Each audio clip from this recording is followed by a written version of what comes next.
Hello दोस्तों, स्वागत है आपका एक नए क्लास में। आज हम चर्चा करने वाले हैं हाइजेनबर्ग की अनिश्चितता का सिद्धांत। इसी को कहते हैं हेजनबर्ग्स अनसर्टेनिटी प्रिंसिपल। बिल्कुल आसान है, इसे हम एक पंखे से समझ सकते हैं। अगर आप पंखे को चला देंगे, जब पंखा चल रहा होगा तो आपको उसका वेग पता चल जाएगा, लेकिन स्थिति नहीं पता चल पाएगी कौन सा पर कहां पे है। लेकिन अगर आपको स्थिति पता करनी है तो पंखा रोक दीजिए, पर आपको दिखने लगेंगे कौन सा कहां पे है, लेकिन फिर वेग नहीं निकाल पाएंगे क्योंकि वेग तो खत्म हो जाएगा।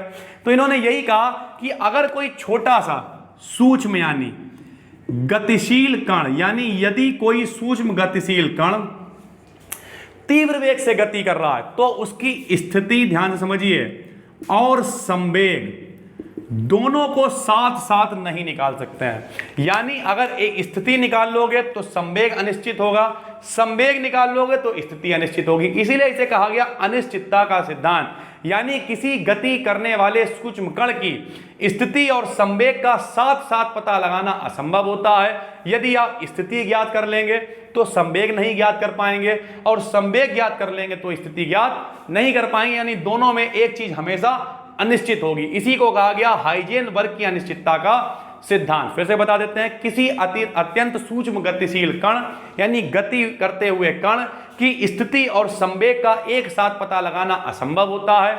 यदि हम स्थिति ठीक ठीक ज्ञात कर लें तो संवेग में अनिश्चितता होगी, और यदि संवेग ठीक ठीक ज्ञात कर लें तो स्थिति में अनिश्चितता होगी। इसके लिए इन्होंने एक समीकरण भी दिया।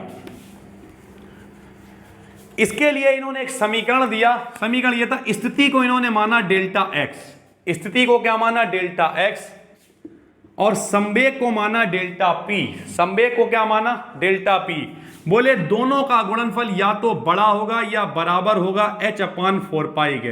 अगर आप छोटे मोटे कंपटीशन की तैयारी कर रहे हैं तो उसमें पूछा जाता है कि हाइजेनबर्ग की अनिश्चितता का जो सिद्धांत है उसका समीकरण क्या है, तो आप क्या कहोगे?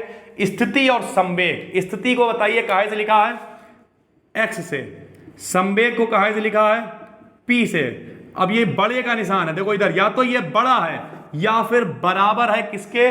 h/4π के। यानी अनिश्चितता है, बड़ा भी हो सकता है बराबर भी हो सकता है। तो ये समीकरण दी थी हाइजेनबर्ग ने। यानी अनिश्चितता क्या है? एक चीज में अनिश्चितता होगी, इसलिए इसे कहा गया अनिश्चितता का सिद्धांत। ये थी इनकी समीकरण, delta x into delta P is greater than और इक्वल टू, साफ साफ लगा देते हैं, ग्रेटर देन और इक्वल टू, यानी बड़ा है या बराबर है h/4π के। मतलब अनिश्चितता है, बड़ा भी हो सकता है बराबर भी हो सकता है। ठीक है, ये था हाइजेनबर्ग की अनिश्चितता का सिद्धांत। उम्मीद करते हैं आपकी समझ में आ गया होगा। अगर आप हमारे चैनल पर नए हैं तो इसे सब्सक्राइब कर लीजिए, और अगर आपने अभी तक हमारी ऐप को डाउनलोड नहीं किया तो जिस नाम से ये चैनल है उसी नाम से हमारी एप्लीकेशन भी गूगल प्ले स्टोर पर अवेलेबल है, जहां पर आपको बहुत अच्छे अच्छे PDF और वीडियोस कोर्सेज मिलते रहते हैं। हम मिलते हैं आपसे एक और वीडियो में, तब तक के लिए जय हिंद, जय भारत।